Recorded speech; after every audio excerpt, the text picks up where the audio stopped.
Hey guys, Jerry with Control Pair of Munitions with our new co-host, Kaylin. Hi everyone. Right? On our weekly live podcast here on YouTube. Hopefully it's coming through okay. We may be having technical difficulties. We actually changed the setup. So if you like the setup, hit the like button. Hit the like button anyway, just because you like us. Yes. Right, hopefully. So I'm trying to monitor it on here as well. So after this, just like we usually do, our live podcast, Gun Talk here with Control Pair Munitions. I'm going to take this video and take the audio out, put it on our normal podcast, Spotify, FM radio, YouTube, or was it iTunes, Apple, whatever. Right. Something. I just got onto Samsung, also podcast the other day. We got that thing approved. And then some other stuff too. So all the links are going to be down below. If you choose to listen to this on the road and you don't have YouTube, I think if you get YouTube Plus or whatever it is, you get to listen to it without the screen being on. So that's another option as well. Our guest tonight is going to be John Schmitz. John Schmitz is running for Nevada State Senate. He's going to talk about what he's going to be doing. So as usual, too, we have South Central. What's going on, South Central? What up? What's up, man? So, He's got a camera. Oh no. right. We're gonna, we love South Central. Did you find your phone yet? No. No, it's okay. It's probably in the building. If not, we threw it away. So, what happened? That was a bad face. You're good. We're good? Yeah. All right, we're good. So, we're gonna go to John. John, introduce yourself. Well, my name is John Schmitz. I'm originally from the People's Republic of California. When I was 18 years old, I escaped. Came here to Las Vegas. Good choice. And I found a home. So I've been here since 1996. I've been working in the trade show business for 20 years. Now I'm getting in the politics business. Not something I ever planned on doing, not something I expected to do. I'm a father, I'm a husband, I'm a child of God. That's what I strive for in life. I strive to do well at my job and my responsibilities in life. And I never strive to be a politician, but here I am. Right. I like it. So, what office are you exactly running for?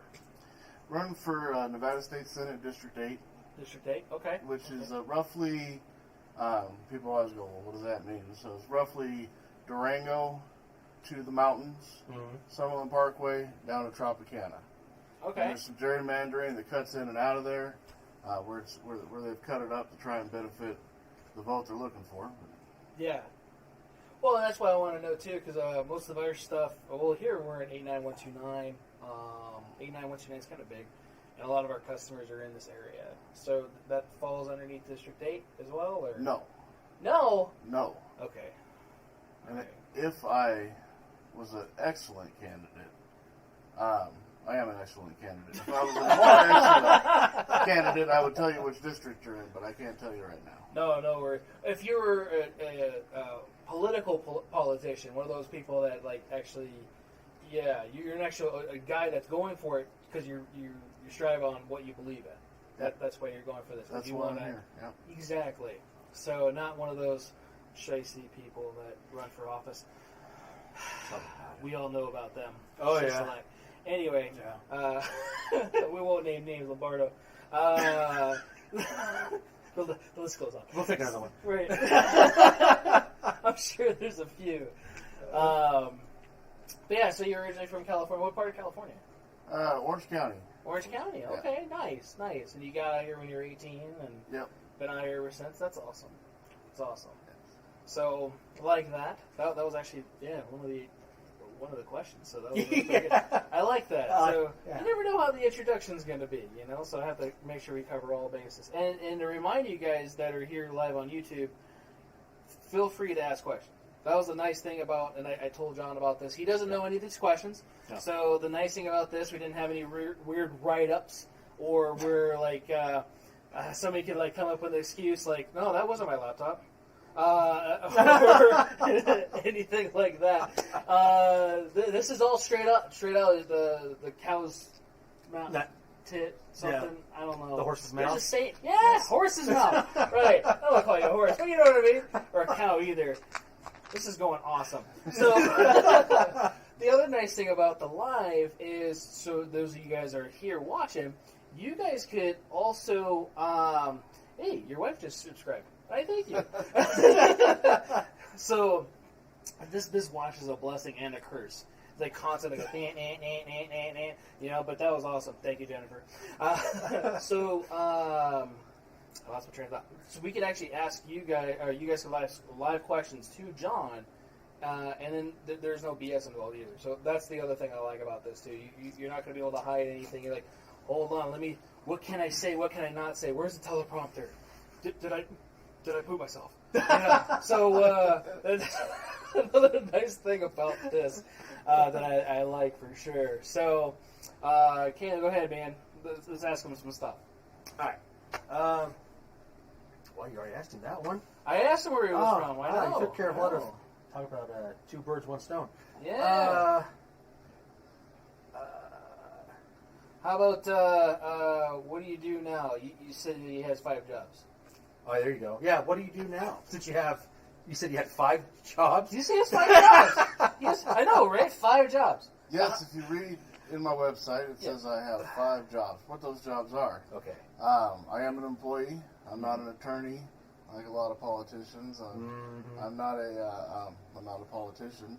Right. I am a foreman in an exhibit shop. What that means is I work in the trade show business, and we build the structures that you see at a trade show. If you've ever been to a trade show. Yep. So that job keeps my family fed, keeps us insured, ensures that I'm going to have a pension. Yes. It is a union job. I've been doing that for a little over 20 years. Wow. So I did just celebrate a 20-year anniversary with my employer this year. Congrats. Did they get you a watch? You guys just get a watch? They gave me a gift. Yeah. It was nice. The Very golden nice. nail. You got a turkey. You gave him a turkey. And, you know, my second job is a husband, and a father. Okay. That's full time. Yeah. That's what God put me here to do. Good. I believe that's what God puts men on this planet for, is to get married and raise a family and do it right. Yes, you know, I'm a child of God, and that's a job that I have. I serve at church. I serve in children's ministry. That's my passion there. I'm a Sunday school teacher, and I have a lot of fun doing that. And I'm a citizen, you know, and that's a job I take seriously. Right. And I've taken seriously not my whole life. So I'm a lifelong Republican. I started voting as soon as I could. I believe that to be the right thing to do. Yeah. But that's about as serious as I took it. It wasn't until I saw Democrats come after our rights, our unalienable rights, that I thought, man, I really got to do more than vote most of the time. Yeah. You know, there were times where I'd say, it's just a judge. Right. Do I need to show up for that? Right. Yeah, I do. Right. I started getting more serious, so I started getting more involved. I want to say a lot more heavily involved around 2014. Michael Bloomberg started throwing all his money on Second Amendment rights, and I paid a little more attention. And I said, what do I need to do? Question 1 popped up on the ballot. I got even more involved. Found myself marching with signs, getting petitions signed, going door to door, trying to register voters, telling people, trying to get the truth out. Because we all saw the Question 1 commercials, and you thought, well, yeah, that makes sense. We all like common sense, right? Yeah. It's just not that common anymore. Yeah. So there's certain people that are lacking it. Yeah, I started feeling like I need to get more involved. I started door knocking for politicians. I got on board with politicians that wanted to protect our rights. Yeah. And made phone calls, knocked on doors, handed out flyers, filled out postcards, whatever I could do to help. And I thought, okay, well, I can do this. And I got more involved with some people that were in politics, and discussions came up of like, well, do you have any interest in running, and do you think you're... And I thought, well, yeah, one of these days, I'm going to run. I'm going to retire about 10 years from now. And I figured maybe after that I'd do it. But this year it seemed like I was compelled. I prayed about it. I thought about it. I prayed about it. I talked to the wife about it. Awesome. And it was like, we just need to see where there's a spot that we need to get back in there. Right. Long answer to a short question. My fifth job is that of a citizen of the United States of America and Nevada. Yeah. And I take that seriously, and I think it's our job as citizens in a country that's governed by the people for the people. It's our job. Yes, it is. To govern ourselves and to get involved and be involved. No, yeah, I definitely like that. Good answer. Yeah, right. I don't know how to follow that one. Yeah. That's wow, that's good. Yeah. So I like that. So yeah, even as a citizen for myself, I'm a little guilty of it. I'm probably one of the worst citizens there is. My history class sucked, and when we learned about politics, they didn't really describe Democrats and Republicans and what they are, what they do, whatever. And then even back then, though, too, we were Americans. We didn't really divide each other like we're doing today. Whether whoever you are, you know exactly what's going on. We're getting divided. And back then, it was, you had people in office, you didn't have people in office, and these were the parties they ran for, and you got to figure out who you're going to be to go when you become 18 and start voting. And they were very similar in the books that I was reading at the time, and like, I don't know which one to be because of that, and I probably the worst. This is my first time voting. Was this last presidential election? Yeah, I got on to you about that. Yeah. You're like, I never voted. And I'm like, never did. Where have you been? Well, I mean, who knows? I might have and not know it. Yeah, right. Yeah. Oh, yeah. So that never happens. So, really long question, maybe short answer. How do you take care of, and what would someone have to get or do to get a glorious beard like yours? Well, that's a toughie. Time. So I participated in No Shave November. For a few years? Just last month. 8 years ago. No. This is how it started, really. So I've always had some sort of facial hair. Right? Okay. When I was 18 years old working at Pizza Hut, you weren't allowed to have facial hair except for a mustache. So I had a mustache. What? And it looked horrible. It was terrible. It's not the way to go, right? So you're a cop or a pizza guy? Prior to that, I'm going to say, starting in 8th grade, I had a goatee. A pathetic goatee, but I had a goatee. And I kept that until I got a job at Pizza Hut, and they said you have to shave that off. So once they fired me, I was 18 years old. Once I got rid of that job, I grew my goatee back, and I always had just a goatee. And 2014, I was like, I'm doing No Shave November. Yeah. I don't like shaving anyway, so I'm going to take a month off. And it's still No Shave November 2014. Yeah. So I started growing the beard, and argan oil. You asked how I take care of it. Yeah. A little dab of argan oil, put it together. Argan oil. Now, they sell, beards have become a trend, so they sell 55,000 products, right? They do. And every guy with a beard, it's like a thing now. Right? They come up to you, we're like women. We're bearded men, talk like women now. We nice come up beard. and you're like, hey, have you tried this product? It's fabulous. Right? And I'm like, I've never done that with another dude. No. And let me tell you, grow a full beard and these guys are going to come up to you. Burly dudes. Right? Like burly dudes that we're supposed to be scared of. They're going to come up and they're going to talk to you about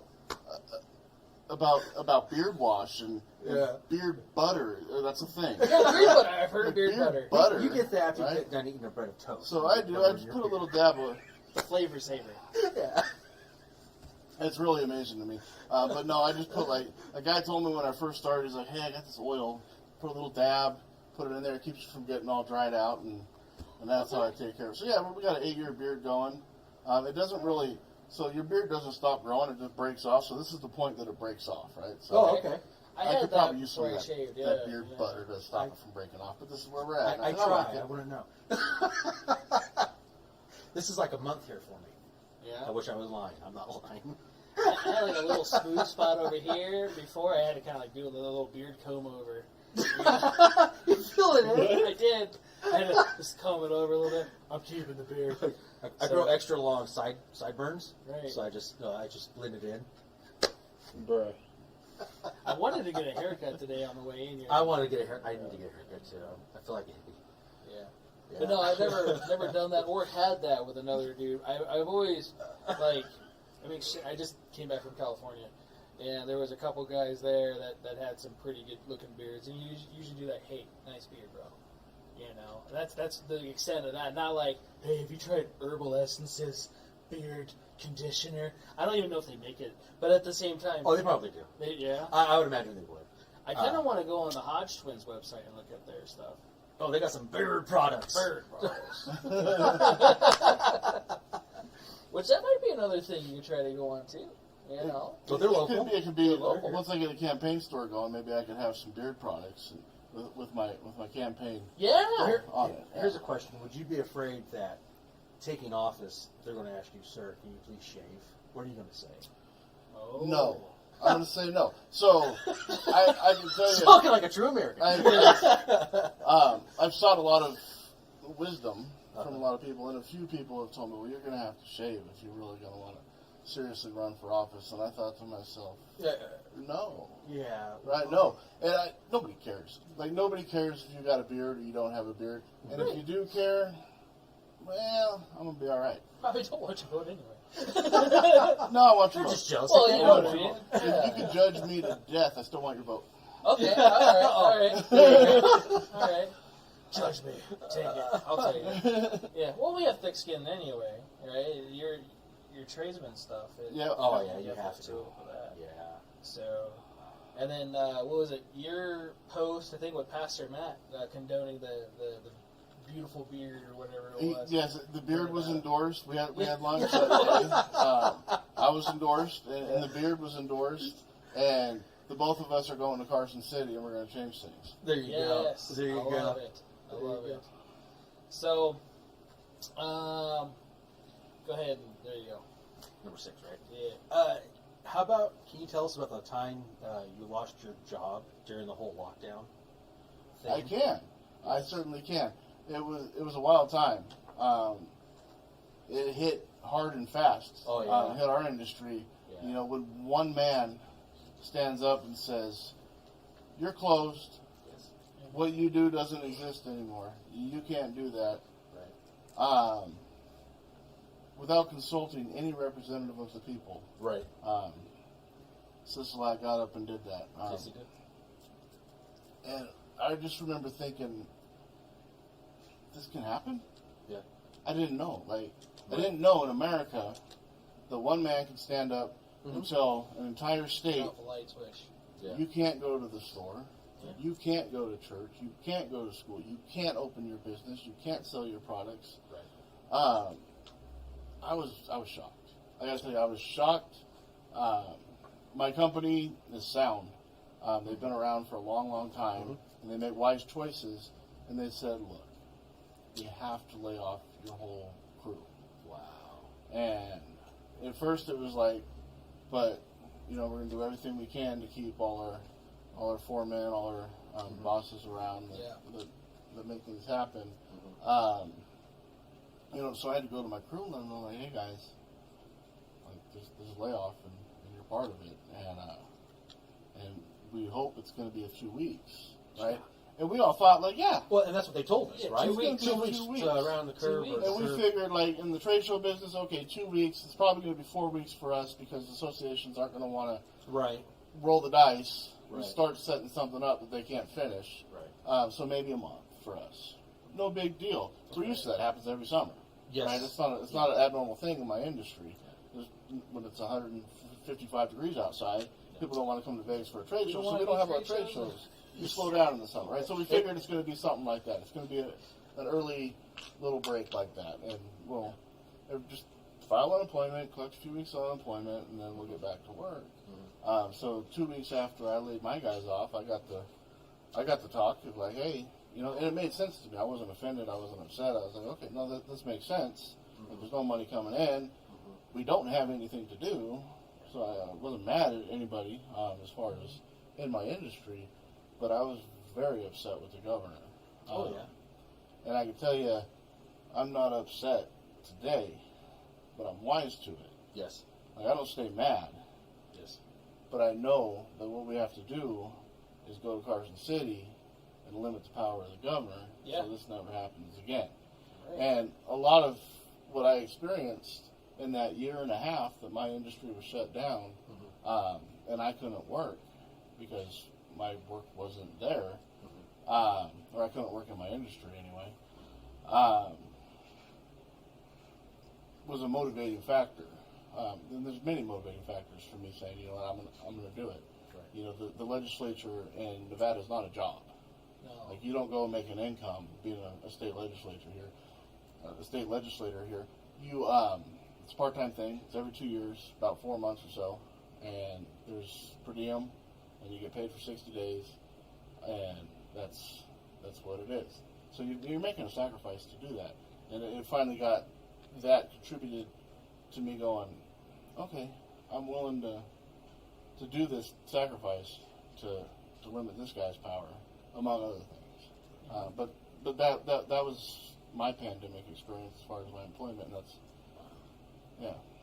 No, I know that was rough. That was rough for a lot of people. There was a couple businesses here that got dropped off. You know, we always had questions, people coming in, well, why are you guys open? Like, well, technically I'm essential, and I'm going to claim as such until Syslak comes through that door and goes, you're not essential. Which, still, okay, whatever, bite me. And I'm still open because I consider myself essential. And the sad part is there were so many people looking to get rid of businesses too, you know, and that was the crappiest thing is people were turning on people, you know, and even like the toilet paper situation and all that other fun, you know. Really? Did they ever watch something? Like, I've watched Supernatural, you know? So I don't know if you've ever seen that show, Supernatural. No. It's okay. It's one of those, okay, it's a pretty dumb show, but at the same time, it was good in the beginning. Right. But they had like that apocalyptic thing where the guy was like, just remember, get as much toilet paper as you can, or whatever it was. I wonder if they watched that episode and was like, this is the apocalypse. We need all the paper to wipe our butts. Was that before this COVID hit? Yeah, that was before COVID. Really? Yeah. I stopped watching Supernatural. Well, I can tell you. I didn't see that part. Sorry. I've already pictured the conversation in my mind with the grandkids sitting around talking about great toilet paper wars of 2020. Which that was currency in those years. I mean, we had it on the shelf. We were going to sell that because we didn't have guns. There you go. Yeah, we're still essential. We're selling paper. They were going to sell them with straws and a thing of water. Like, here, arm yourself. COVID. That's biological warfare, man. It could have been. So, go ahead and do that next one. What about your military service? Did you have any? I do not have military service. Don't feel so bad, either do I. Yeah, me neither. Yeah, all right. I have it on. It's a general question because you never know. Yeah. You know, you could have went in and like, something happened. I have some students that had that and went during basic. They tore a shoulder or something like that. So, yeah, you never know. So veterans that I've spoken to don't like to hear my answer usually. So the truth of the matter is, at that time, 1996, I was 18 years old. I talked to some recruiters. At the time, we were experiencing Bill Clinton's military downsizing. Yes, sir. So there wasn't really a whole lot of getting into the military when I was 18 years old. Yeah, I get that. I understand that. I looked. I talked to them. I wanted to. I thought, man, it'd be... So every kid watched Top Gun and wants to be in the Air Force and fly a plane, right? Oh, so yeah. That's what I picture myself. Everyone wants to be a Maverick. Let me tell you, I went and talked to Air Force recruiters, and they were like, you need to go talk to the Navy. So, and the Navy said, well, you need to go talk to the Army. The Army said, well, maybe you could try the Coast Guard. Yeah, the Coast Guard. Ouch! Yeah. You doing swimming or something? That was literally, actually, an experience that I did have. Oh, really? No, I wasn't just making that up. Oh, my I word. actually went and did talk to recruiters, and in the end, it was like, no, this is really just not the time for it. So. Okay. No, yeah, I hear that. When I did mine, some vets, they don't like my answer either. They call it, whatever, but, because of my asthma and everything else, and it was before 9/11, and they weren't taking anybody. And they're like, no, you're a liability, and you're going to get kicked out anyway. So, what? I play sports. I do all this stuff. Right. I throw an inhaler in a pocket. Right. Right. And you're in the military. You have 2 million pockets. I think I could find a spot for an inhaler. That does blow my mind. Thinking like, really, asthma's keeping me out of serving this country. Like, seriously? Right. It's a shame. It's a shame. It is. Like, really? And it is. And I don't mean to say like, oh, vets don't like me. Yeah. What I mean is like, I've talked to like veteran friends of mine, and they're like, well, that's an excuse, bro. And I'm like, yeah, I could have joined later. I certainly could have, and I didn't. So no, you're fine. You're fine. So, because I was reading your website, which we're going to talk about here in a little bit, and I actually got a little thing on that, so we'll go over that here in a little while. Mm-hmm. I read that you're planning on fighting against Californication in Nevada. What does that look like? the Californication of Nevada, it looks like California passed a law. We need that law. Oh, yeah. Oh, yeah. California outlawed high-capacity magazines. We need to outlaw high-capacity magazines. California's got bullet buttons. We need bullet buttons. Yep. California's got this, and I look at California today, and let me tell you, it was a great place to grow up. It was. I could not imagine living in California today. I do my best not to. Weddings and funerals are pretty much all that gets me to California these days. I don't like to walk around defenseless. It's not my thing. Yes. I feel naked when I was in California. It's like, what do I have? Wait, are these knives illegal in California? I don't know. I'm not going to take them out of my pocket. Oh, yeah, you'd be surprised. Yeah. Oh, yeah. I don't know how many times I talk to people, and hey, I'm going to California, what do I have to do with my guns? And I'm like, I'm in the safe. Like, why are you going to take something with you you can't use? It just doesn't make sense to me. Why would you carry tools that you're not allowed to use? It doesn't make any sense to me. So, that's one thing.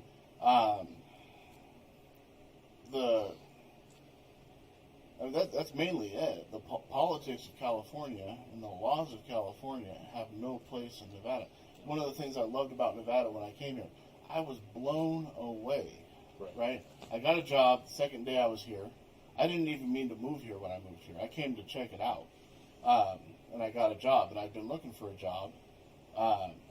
So I was like, I'll stay. Right. I had a guitar, a duffel bag, and $15. And in that Nevada, like, let me tell you, a guy could just go to work. Right. A few weeks later, get a place, rent a room, something. Right. Get on your feet. Right, exactly. You didn't really need anything. No. Nevada was truly the land of opportunity. Right. And the freedoms here. So I started making a lot of friends. People were carrying guns. I walked into a guy's house, and he had an M16 sitting there on his table, and I was like, oh. And he was like, what? Yeah. And I was like, well, what's this? Right? And he's like, pet it. I truly thought, like, being from California at that time even, right? That wasn't legal. Yeah. That was not legal. So I'm sitting here, now I'm sitting with this crazy firearms felon guy, right? And he's like, no, man, totally legal. And I was like, what? Oh, yeah. He said, yeah, totally legal. And I was like, that's awesome. Yeah. Right? That's awesome. Right? And he shows me what I'm carrying. And he starts talking firearms with me, and I was like, man, I really, at 18 years old, I thought, like, a gun was something your dad inherited and kept in the top shelf of the closet because you can't do anything with it. Right? Like that was it. Right. And, I mean, I did grow up going shooting in Arizona with family members when we went to Arizona to visit, but that was the extent of it. So, that Nevada that I came to, they're chipping away at. Oh, yes. And it's got to stop. Yeah. We got to stop. I agree. Yeah, definitely agree with that. So here's another question for you. I read that you're planning on fighting for a school choice. Can you tell me what that might look like? Yes. So I'm going to say 5 years, a little over 5 years ago, Okay. the Nevada legislature passed what they call the Nevada ESAs. Mhm. And I don't know if you guys are familiar with that. No. What that would do, I'm sure you've heard of like voucher programs. Mhm. That's like the most popular thing you'll hear in the media Okay. is like a voucher, a school voucher, which means I'm going to take the money that the government would have paid into the public school system for this student, and I'm going to put that money in the parents' control. Oh, okay. Okay, and it has to be used for education. Okay. So the money follows the child. The parent gets to choose Right. where their kid goes to school, who educates their kid, who influences their kids, Mhm. what their kids are around, and what their kids are taught. And if I don't like your curriculum, Mm-hmm. then I don't have to put my kid in your school. Mhm. So for me, school choice Mhm. is just that. So when the Nevada ESAs passed, we put our kids in private school. Mm-hmm. And the reason we did that was because what the Nevada ESAs basically did was take that amount of money that would have been spent on your kid anyway, Right. and say, okay, we're gonna spend this on private school for your kid. Mhm. Now, if it costs more than that, you just make up the difference, Right. right? So, if you can, that's what you would do if it costs a little more. Mm-hmm. It wasn't funded. So what they failed to do when they passed the law was build a mechanism into it Mhm. to move the money. Oh, So the money's still there. yes. The money's in the state budget Mhm. to send your kid to school, Mhm. right? But there was no mechanism built into that law to move the money with your kid. So what needed to happen was in the next legislative session, then they would create that mechanism. Mhm. So the state treasurer's office at the time, that's who you would deal with, they said, well, just go ahead and put your kids in the school and save all your payment information, and you'll be reimbursed. Yeah. Mhm. I said, well, fair enough, we'll do that. Mhm. So we put our kids in the school. The Democrats took over the legislature and refused to fund the program. What I've learned is since then they have eliminated it out of the NRS, so it's gone. So we're starting from scratch, Yes. and what school choice is going to look like, and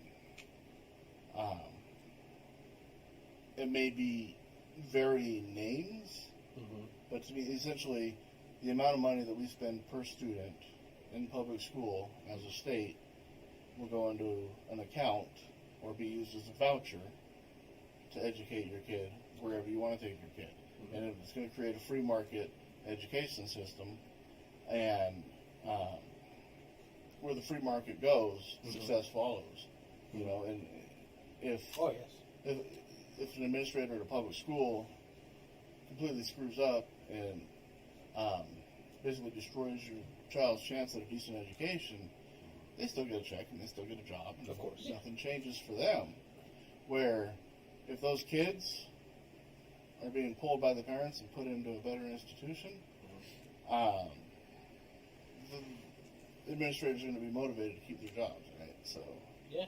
uh, You would hope, anyway. you would hope. Yeah. You would hope, Right. and they might go work in the private sector at that point and make more money and be more motivated to actually do a good job. I really don't know. The indoctrination that happens today in the schools that you're stuck putting your kids in if you have no other choice is like we all know sitting here. I know it's disgusting. It You know, is. it's horrible. I get to see it in college. Yeah. Teaching at CSN, the kind of get kids that are coming out through Oh. CCSD and everything else, and it baffles me that we're the worst school or the worst state now for school systems, or Are we 49th? I thought or Arizona. 50th. I thought in the past Arizona was 50th, and I thought we were the 49th. It could be changed For now. the last, 15 years that I've paid attention since my kids have been born, we've really strived for a perfect 50th, Yeah. right? Yeah. But sometimes we move up to 48th or 49th, Right. you know, and, Right. and mess up our perfect record. But Hey, yeah. When you go it for it, might as well go all out. I know we're not anywhere below. might be halfway, right? Hey, If you're Below going to the go for 40. bad, go for worst. if we're we in the high become 40s. 51 or something like that, like what? Well, Obama would say 51. That'd be Right, 52, yeah. I think. It'd be 52 if 52. Obama was calling. Yeah. Yeah. Ah, Jesus. Especially using his math. Yeah, I think he said there's 52 states, right? Was it 50? I think it was 52 or 57. 52. It was something Crazy. where I had to go to a globe and went, 1, 2, 3, 4. Someone said 57. I know. I heard a soundbite. Like 57? 57 states? Wow. It could have been the same guy that said Guam was going to capsize if they kept all the Marines. Oh, yeah, because it could flip over Yeah, because of all the because weight. islands do that. Yeah. These are people running the country. Yeah. So, definitely need something in there with some common sense. Yeah, I appreciate you. Yes. Yes. Like, That was the other reason I was like, wait, you're doing what? Yes, we need to talk to you. Especially because, man, we need more people that have common sense, you know, and human decency. Also, thinking about other people instead of just like themselves to pad their pocket. Yeah. You know, yeah, it's a job, but at the same time, you're getting governed, like you said. You're getting put in office by the people, for the people. It's the people, not the office. Yes. right. So we need to remember that, especially when we're electing people. So also in your bio, I was reading about you fighting for Second Amendment rights. How's that going? What's that look like anyway? What's that going to entail? Well, we need to start crossing lines out in the NRS. Yes. And that's everything they've attacked Mm-hmm. for the last 20 years or so. Yes. We just need a big fat Sharpie and start crossing those out. And I think we can do it. I really believe that we're taking the legislature, and I'm really hoping for a supermajority so that we can override Sisiwak on everything. And I really think, we can reverse it. And for me, I really would like to start with reversing the most recent infringement that really pissed me off, which was the ban on private transfers. Oh, yeah. January 1st, 2020. Exactly. What? Yes. Yeah, I mean, I can't even explain. Oh, I know. That baffles me. Right. Just everything we went through. The state preemption in 2015, I think everything after that has been revenge. Mm-hmm. They were so pissed off that, we need our revenge, right? So, I am for constitutional carry. Amen. I would like to see that happen in the first legislative session that I am in Carson City. That's good. And it's going to take a lot of us to do it. I think it can get done. The 25th state just passed constitutional carry. Yep. So half the states, Yes. any law-abiding citizen can defend themselves. And I think we're going to see the narrative that has been out there for so long is going to be squashed. Because you have 25 examples now. Yes. Literally half the country, anybody that wants to, can carry a firearm, and they're not shooting people at the Circle K. They're not. Exactly. Hopefully, employees aren't shooting them. They got the Chevron. Hopefully not. Right. But I'll tell you, it's common sense. Yeah. When you see those memes of like, how Second Amendment am I? Yeah. That's me. Like, grenades. why can't I have a tank Yes. in the garage, right? I want an A10. Technically, you can. They're expensive. Yeah. They also have to be like de-weaponized and all that other fun stuff. But Well, then they're no fun.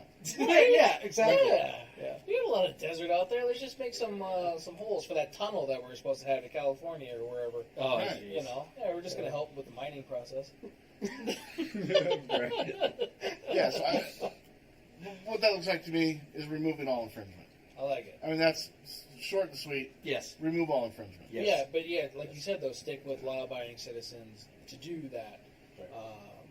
and then hopefully, because I think that's one of their reasonings that they said though too, is to prevent unlawful citizens to do it. They were saying, it's the gun show loophole, and I'm Right. like, there is Was no that- gun show yeah. loophole. I took buddies to the gun show. They'd be like, oh, hey, I'm going to buy this, and I'm like, all right, cool. So he talked to the the vendor, the guy there, he's like, cool, here's your paperwork, fill it out. And he'd be like, what? I thought gun shows, we bought the gun and we were walking out. The guy's like, there is no gun show loophole. And everyone turns around, they're kind of laughing at him. I'm like, dude, like, you're embarrassing me. There is no gun show loophole. There's no, yeah. You still got to fill out your 4473. we would do gun shows, right? Yeah. And we haven't done the last one or so. I think there's one this weekend, which reminds me I got to call Tess. Anyway, I tell her we're probably not going to be there. But we'll get that all the time. Hey, are you guys private sellers? Yes. Well, no, we're an FFL. Right. Well, can I buy this gun? Like, I don't know. Can you pass a background check, pay for the gun, and so on? Right. Well, I'm from California. I'm from here. I'm from there. Like, no. Well, why not? Because you have to be a Nevada resident. There's laws. What about the gun show loophole? They'll ask us just point blank. What gun show loophole? Well, I watched the news. You need to watch the news. Right. Yeah. You were misinformed. Whoever you are, sorry about that, but no, that's not how this works. Right. And I believe you're a citizen of the state and whatever else, and I definitely love the constitutional carry because Lord knows I hate going naked when I go outside of the state. Yeah. For sure. So I am big on that and agree. So now you bring up people from other states being able to buy a firearm in Nevada, and the issues that arise there. That's another infringement as far as I'm concerned. If I'm a law-abiding citizen that lives in Arizona and I'm in Las Vegas and I'm going to the range and I'm like, I really want to pick up another gun before I head to the range. Mm-hmm. It's a federal background check. What are you talking about? Like, yeah, right. I can't. It's like if I go to Utah, can I buy bananas? To me, it shouldn't be any different, right? Right. Like you're gonna tell me, I'm sorry, we can't sell bananas to out-of-state residents. I should have as much right to buy a firearm. If I'm a law-abiding American citizen, yes. I should have as much right, no matter where I am in the United States of America, to buy a firearm to buy a banana. Sure. Right. And again, it's a federal guideline. It's a federal legislated thing. Right. To where we should be able to go. I agree with that. I like that. And you should be able to do that. It's like a wedding license. Yeah. Marriage. It's marriage permit. We're only married in Nevada, so that means in California. You kind of got divorced, or I guess. Yeah, that doesn't make any sense. Yeah, it doesn't apply here. Sorry. Right. Yeah. I guess we're no longer married in other states. Don't tell. That's how. Oh, that creates some messes right there. Yeah. Danielle's watching. I know she is too, because I already got a question. She bad-mouthing you already? No. 15 viewers. Is there 15 viewers? Yeah. So nice. So again, if you guys are watching on here live, feel free to ask questions. I do got 2 on there that we'll get to in a minute. If you guys are listening to one of our podcast mediums, catch us live here on YouTube, Control Premiations, Las Vegas, Nevada, on Thursdays at 7 p.m. to where you could ask questions to our guests that we'll have here live. So go ahead, Cam. I was going to say, here on reading is you're planning on fighting for personal freedoms. What would that look like exactly? Well, firearms are a start. I said you kind of answered it a little bit. But is there other personal freedoms? The personal freedoms that we, I don't want to say took for granted, but didn't even know could ever be an issue. Exactly. That we found out all of a sudden. You're going to tell me I got to get a shot to go to work? Oh, yes. You're going to tell me I got to put a diaper on my face? Yes. To go buy some groceries? Yes. Yep. Okay? You're going to tell the establishment that I'm going to go to that they have to force me to cover my face with a piece of cloth. I can't stand that. Okay? It was so stupidly implemented. It is. That all it was a infringement on our liberties. Like there was no, you can't tell me tying a bandana to my face is protecting me or protecting anybody else. Right. Like I paint, so I've gone through like training with respirators and N95s and all these masks. Right. So when that stuff came up, and the joke up there Dr. Fauci came out and told us N95s don't do anything. Well, I knew that was a lie. Yes. Everybody that knows what an N95 does knows, okay, it does something. Yeah. It's not going to completely protect you, right? But No. this guy telling me, you got to tie a bandana around your head so that you can go buy groceries at Albertsons, I knew was like crap, right? Yeah. So it started with that. I was like, are you serious? Yes. And now you're going to find these businesses because I'm going to walk in and breathe air. Yeah. Like, are you serious right now? Yeah.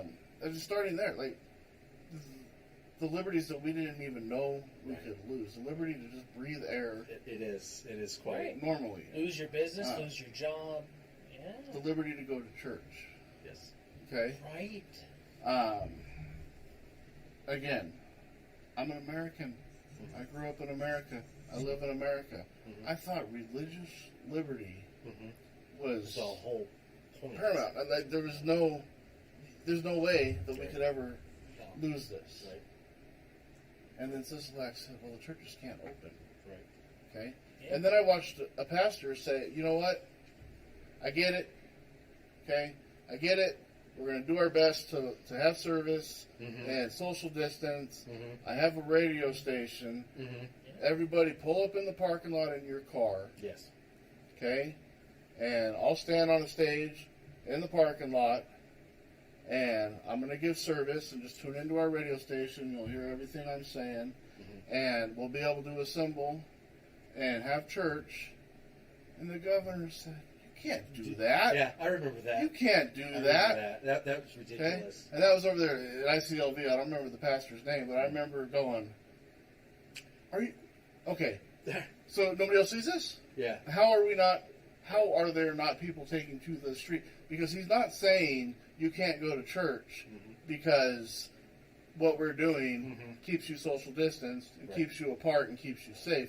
These people are in their glass box in their car. Yes. You can't tell me this isn't about just stopping you from going to church. About him instituting some kind of power. And I really think to see what he could do.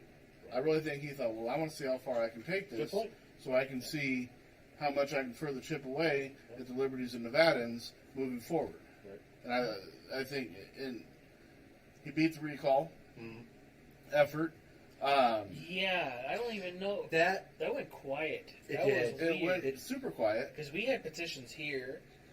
I can't tell you how many signatures I gathered. Oh, I don't even know. But it's very particular. If you didn't sign correctly inside that box, if your signature went out, they cut it. If it was in a certain ink, if it was And that's every petition you'll ever do. And I've done a few of them now. But to be honest, I've never heard that until this recall time. And I'm like, you gotta be kidding me.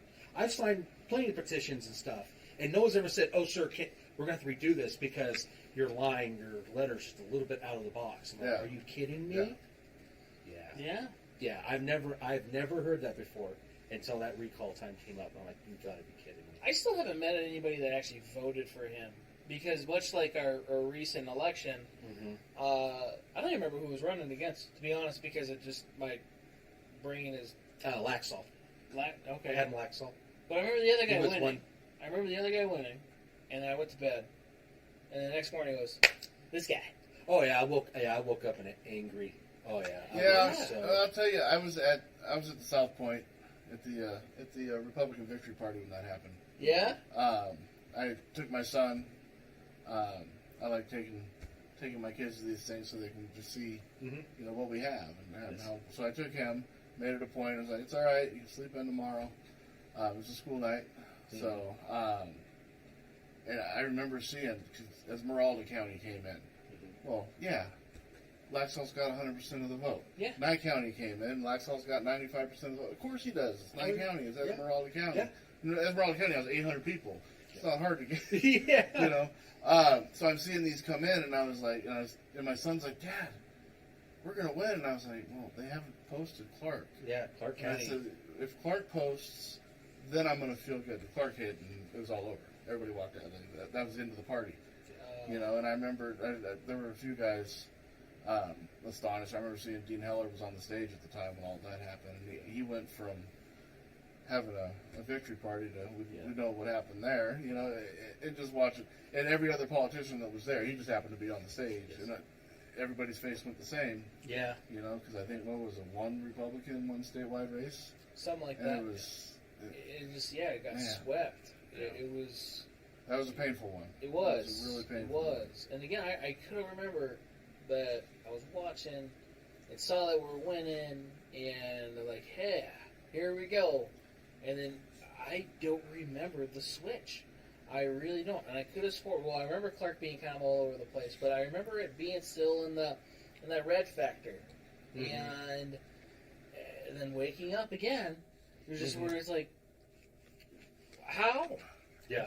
I haven't met anybody that again voted for him since, or maybe they just don't have the cojones. They're not going to admit it. That's Yeah, for they're sure. kinda like, well, I mean, and look at this. I don't know how they're going to go. Look at this last election with Trump and Bobo.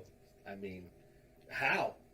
You know, there again, no, he was winning by a landslide, and then all of a sudden, Boom. yeah, Shitty McShorts skid marked in there. Right. Right. Anyway, That's probably what it is. He just slid on the skin. yeah, I'm very, very, very angry, very upset, but Well, I'd encourage you to hit the polls this year. Get on a poll watching team. oh yeah. I did that in the 2020 election. And I'll So tell you you, got to wear your mask. it was It'll be like, frustrating. oh, It was frustrating. It was beyond On a frustrating. plane. But you're going to see, and you're going to be able to tell mhm. other Americans what you saw. Yes. That not only the personnel they're running the polls ignored, but you're gonna be able to talk about the truth of what you saw. Right. And Yeah. the truth of what I saw was fraud. I mean, Oh, yeah. and it wasn't. I'm not going to tell you that 600 people got off a bus and got in line, I hear you. but what I witnessed, and then make you sit 70 feet away, and I could spend an hour, and we don't have an hour to talk about my poll watching experience and my post-election experience. After the election, we formed what was called the Election Day Team.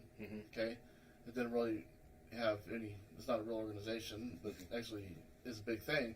But volunteering for the Trump campaign, we went door to door to the people who had their primary ballots returned undeliverable, but their general election ballots were cast. Yeah, imagine that. So that's suspect. So that's all public record, so you can find out Yes. which houses that was and, Yeah. and whose ballot that was. And so we'd go to the door and I'd say, "Hey man, is Joe Smith here?" And they'd say, "No, there's no Joe Smith here." And I said, "Well, you know, is he going to be back later?" And they'd say, "No, we don't know Joe Smith." And I said, "Oh, okay, I understand. I just thought he was here. I'm with the Election Day team. We're just checking that." What people thought of the new election process, and we showed him voting from here. So thank you for everything. You know, I remember one guy was like, "Wait, what?" And I was like, "Yeah, this guy voted from this address." And actually, that one there was two of them. And I remember he goes, "Well, what does that mean?" And I said, "Well, you know, I don't know exactly what that means. I'm just gonna go ahead and make a note of what you just told me." And then I could kind of see where he was coming from, so I told him what we were doing. And he goes, "Oh, I know what that means. That means Trump's still the president." And I said, "I'll tell you what, man, I believe that 100%, but I think they're going to successfully steal this thing, and I really believe they did." Yeah. You know, and I could go through 20 different stories that happened that day. I filled out 38 affidavits, and that's all we could do. And then the lawyers took them to court, and the judge said, "Well, no, we're not really going to look at this." And that was that. That was Nevada. Yep, like you said, might seem like a middle school or something small, but yeah, judge elections, yes, voting for a judge, yeah, it's kind of important too. It is exactly. Those down ballot races matter, and they affect national elections. Exactly, They really do. Yeah, because they're in charge, and they're the ones that are going to say what goes. And it's pretty sad. You're like, You know, and it's are tough. you kidding me? Not everyone has common sense, apparently. But. No, and most of them aren't biologists. We found out recently too. So really, No biology classes in law No school, I guess. Yeah. It's like, No. yeah. no, can't tell. You know? Well, Can you tell us what a woman is? yeah. That would have been a simple answer. You know? No? Everything I needed to know about gender, I learned in kindergarten cop. You know what I mean? Like, Yeah, right. Yeah. I remember that. And I think when that played in my head, that little kid, like, where was she when that movie came out? There's a good Yeah. meme. Yeah, there's a good meme. Oh, that's a great meme for that. She was watching Goonies, I don't know. So, you were just talking about fighting to protect our elections and stuff, which that's going to be a good thing. And you already have been. You've been trying to do that. Unfortunately, that's been a little put down. That sucks. The other thing I saw on your website was about reverse tax increases. So I know you and I talked about a little bit of that in passing, but and again, we've only owned this business for 4 years. This happened a few years before that, or something like that. Yeah. There was a tax increase for businesses. Yeah, so we have a commerce tax. Okay. I'm sure you pay a commerce tax. Yeah, I hope so. You're aware of. I'm sure I do. And There we go again. if you don't, you're going to find out Sure. about it, right? Yeah. You'll know soon enough. Well, the tax people are horrible. They'll And I let you hope know. you watch this. They know they are. Yeah. So the state of Nevada, and this was a bipartisan effort, unbelievably, which blows my mind to this day. The legislature voted, and I don't have the exact percentage, but almost triple the commerce tax in a lot of cases. How that's advantageous for a state, it sounds really good to a 5-year-old economist, Yeah. okay? But somebody with even any common sense at all knows that when you take the money out of the producer's pocket and put it into the spender's pocket, it's going to be squandered. Okay, and I truly believe in Reaganomics. I've watched it work. Right, I think when you keep the money in the producer's pocket, they're going to produce more money, and when they produce more money, they're going to produce more tax revenue. Yes. So raising the tax rate You're right. is not going to raise the tax income for the government. I really don't believe it is. Right. I think what you're going to do, you're going to run businesses out of the state, which Exactly. they have. Exactly. Which they have. Yep. Nevada at one time was a great place to come and form an LLC or an S corp. Even if you had a business out of state, you could become a Nevada corporation, and it was really advantageous. It was good for the state, and they didn't get huge tax incomes out of these individual businesses, but they collect and they add up, and tax revenue comes in from businesses that never do anything in Nevada that way, right? So you raise the commerce tax, you wipe all that out. I am delving into learning more about taxes and reducing taxes and reversing taxes and what taxes. There's taxes that I never even imagined existed. I didn't know there was taxes on bullets, right? I had no idea that I paid taxes on ammunition until I really started getting into this. And I started looking at, okay, what is every single thing I pay taxes on? And I'm looking at it. I'm looking at 150 items right now that are taxed. Yes. And everything you look at is taxed. Oh, yes. Everything is taxed. And it's theft. It is. Like, Tax they are is theft. stealing for us. Tax Stealing is from us. theft. And there's no doubt about it. I understand we need some infrastructure, and I understand we need to fund our military. Nope, not But let me tell you, It's taking a lot of it's money. theft. It is. It is. And they're taking my money. Yes. Yeah. I just paid a pretty good chunk of tax. Yeah. You know, after I had a home that I became an accidental landlord, and we sold that. I bought a house when I shouldn't have because the market was crashing, and I was like, oh, okay, it crashed. Well, it hadn't crashed. It had dipped, and then it crashed. So and then I needed a bigger house, and I had a house that I wasn't going to walk away from. I had an obligation. I was going to keep it, so I rented it out, and then we sold it last year because it was finally at a point where we could do that. And let me tell you, when you write that check, it doesn't feel like, oh, I'm doing my part. It feels like they're taking my money. Yeah, exactly. These people are stealing my money. Yeah. They didn't do anything. They didn't put that tile down. They didn't paint that house. Right. I did all that. Yeah. You know, I did all that. Oh, but they're going to collect from your sweat. Yeah. Oh, let me tell you. So yeah, I mean, I really feel for business owners that put their entire life, you put your life savings on the line, you put everything you've ever had on the line to open a business, and they just want to take your money.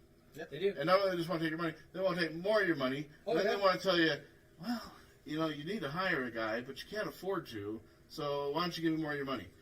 You know what I mean? Like, and that's what I see small business owners going through. You're looking at one. It's ridiculous. Yeah, exactly. I mean, I work for one. You know, I work for a small business owner, maybe a mid-sized business owner at this point, but I've always worked for small business owners. Yeah. You know, I've never worked for mega corporations. Actually, Pizza Hut when I was 18, they fired me. But other than that, was it franchise or? No, I shouldn't think they were corporate. It was corporate. But other than that, no, I've always worked for small business owners. That, right? And my dad was a small business owner. He still is to this day. Nice. He's a serial entrepreneur. You know. And the plight of the small business owner is something is big to me. Mainly because I need someone to work for. Right. I don't want to be a small business owner. You know, I can appreciate it, but I like to have my day end. You know what I mean? And that's my reason for being an employee. You want to work 7 days, 18 hours a day? I don't, and I understand the rewards, and I understand the motivation, and I really plus hours a day. like. I don't. Right. I'm sorry. Right. Well, if it was easy, everybody would do. But I can appreciate that you do that, so that everybody here can be employed. But then again, it's also running for office too. If it was easy, everybody would do it too, and it's one of those things. It's you have to want to do. You have to have the drive to do it. The tax thing, just so like you're saying. Oh my God, was it last year or the year? I don't remember when it was. Just the amount of just crap that the taxes just sometimes. They hit us up for, you owe us several $1,000s for unpaid taxes. No, I'm pretty sure I collect taxes because my accountant says so. And I pay what my accountant says so. And it's a nice thing having an accountant that goes, you owe this much money, thank you. Cool. You know, and that's his job. That's what he does. He does a great job at it. Nothing bad about my accountant. He does a great thing. If you guys need an accountant, I'll give you that information. Really nice guy. The bad part is our understanding of the law underneath NRS. I can't remember what it was, but they don't understand their own laws. Because I had to read it to them. And to like a first grader, like, okay, so just like NRS, ... A service is a service, and it should not be taxable. We do private party transfers. You talked about private party earlier. Well, we're one of the few gun stores that does private party transfers. We also do gun transfers. So if you were to buy a gun online and get it shipped here, we allow that to happen. By allowing that to happen, that's a service.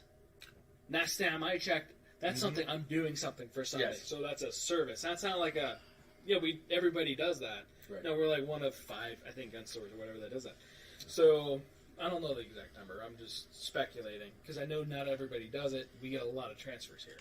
So they're like, oh yeah, you didn't charge them tax on the transfer fee? No. Yeah. No, I never have. Well, why not? Because it's a service. Well, no, it's not. They bought a tangible item that they pay tax on. So I don't understand what you're trying to say. Right. And they're like, well, they bought a tangible item from somewhere else. You should charge them tax. Like, okay, if they didn't pay state tax, I do charge them tax. As per Nevada state taxation law, I have to do that. I get that. But I'm providing them a service. Well, not really. Oh, yeah, I'm pretty sure I'm providing them a service because they can't go anywhere else to get this done. They can't go to Magoo's. They can't go to Czech City, receive a gun, and go, can I do a transfer? No, you have to go to a FFL that's allowing you to do a transfer. It's called a service. No, that's not how it is. So bringing up the law and then reading it verbatim, and they're like, yeah, it's not a service. It says it right here that it is. Right. No. Well, if you want, you can come to court. So anyway, I didn't go because I figured they were going to probably win anyway because they have more money than I do. And Yeah, right. You gave it to them. They got right. of my Right. money. I paid for it. Yes. Yeah. So, bastards. So, yeah, I appreciate that, and I would definitely like to see that happen. Yes. So, go And ahead. it doesn't stop at, real quick, it doesn't stop at the commerce tax. The fees that the DMV's come up with. Oh, Oh, yes. God. The fact that our fees. car they're registration's ridiculous. tripled. Oh, yeah. It's insane. Yep. The road fees. People What are road paying fees? $800 Yeah. to register a vehicle. Not a new vehicle. Yeah. Like, my car's 3 years old and I just pay $800. Not mine, but Right. I drive beaters myself. Yeah. But You want to be I hear people yours that say, much? I paid $800 to register my 3-year-old Tahoe. You know, it's just like, Yeah. wow. Right. When I moved here from California, I had a 65 Chevelle Malibu. Mm-hmm. I paid less in California than I did here, moving here for registration. And I didn't have to smog it. I didn't have to do anything like that. It was, I think it was a couple $100 to register. Like, excuse me? Yeah. Like, Arizona, when I lived there, it was like $20. Right. And then I moved to California, it was like $80. I was like, okay, I can see it's California. Moved here, it was like $300. Like, oh, hold on a second. I just moved from one of the most expensive states Right. to what was known as a free state, Yeah. right? Like we've been talking about. And it's just, nope. Okay, bend over. Got it. I appreciate that. Yeah, it's just, I don't know what else to do. I guess I have to do that because I live here. It wasn't that long ago that they didn't need all that money because they weren't squandering all that money. I've been here long enough and short enough to remember Kenny Gwen refunding. Mhm. I don't know if anybody else remembers. There was excess car registration in the coffers, so like there was more money than they needed. Kenny Gwen sent everybody that registered a vehicle that year a refund. Like he didn't send it personally, but he said, "Hey, why don't we give it back? Right. We don't need it. We didn't spend it." So it was 1 year in the history of Nevada that I know of, but he gave it back, and I was like, That'd be nice. "What? Yeah. He gave us tax money back?" Yeah. So that's the Nevada I want to be in. You know, that's the leadership I want to be under. I want to be under leaders that say, "Hey, Right. we know we took your money. Right. Turns out we didn't need it all." Right. Yeah. There you go. I registered both my cars before getting that new Jeep, and between both of them was almost like $1,600 so plus. And then I got the new Jeep, and I'm sure I probably still had to pay instead of getting a credit, you know, because they don't give you the credit back. Like, oh, you just paid for that? Oh, thank you, and you pay again too. Yeah. You want credit? No. We need to pay for something. I'm sure it's going to be underneath the the BS fee. Yeah, I like that fee. That's a good fee. Yeah. Sorry, I'm really bitter. I'm really bitter. Oh, You're all right. Yeah, getting to the point where I've gotten up off the seat. You know. Ask the question, not answer the question. Ask the question. Okay. All right. So, Get off me. so Danielle has messaged on YouTube. She has asked, why senator? And is there a new start? Is that a new start to beginning plan, like president, perhaps? So, No. Are you looking for like anything beyond being a senator? No, I don't have political aspirations. Okay. I have aspirations to step up where I can make a difference. Okay. And it's probably a little bit insane, for lack of a better word right now. Yeah. To say, you know, I'm a working stiff, I'm going to run for senator. Right. Not a normal thing. Like, most people don't do that. So most people run for school board, they run for PTA, as our friend Sarah Palin did.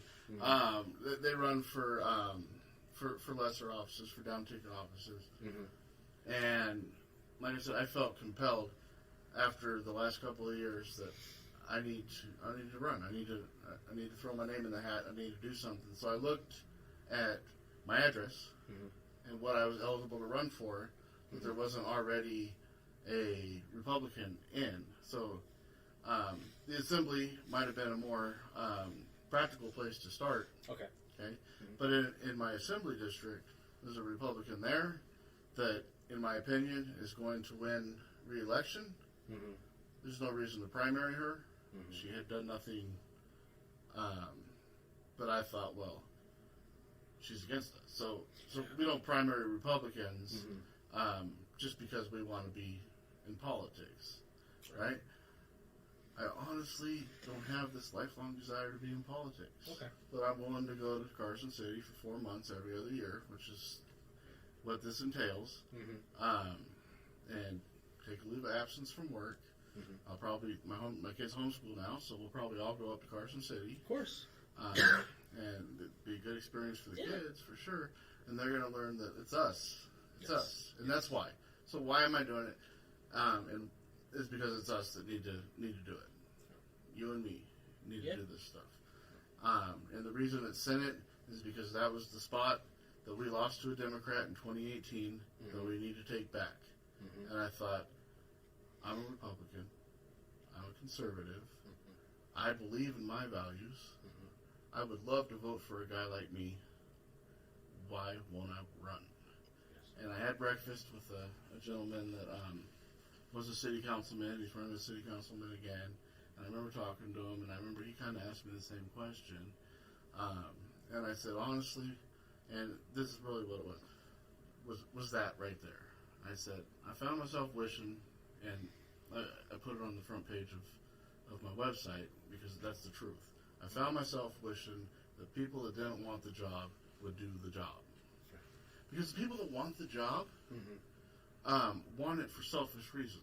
Yeah. Right. Because it's a sacrifice. Like, it is not going to be fun to leave my house for 4 months and go live in a hotel room, or it's not like during the legislative session, there's not all of a sudden all these Airbnb show. They're going to be sold out quick, right? Oh, yeah. So we're going to stay wherever we can, right, and we're going to get it done.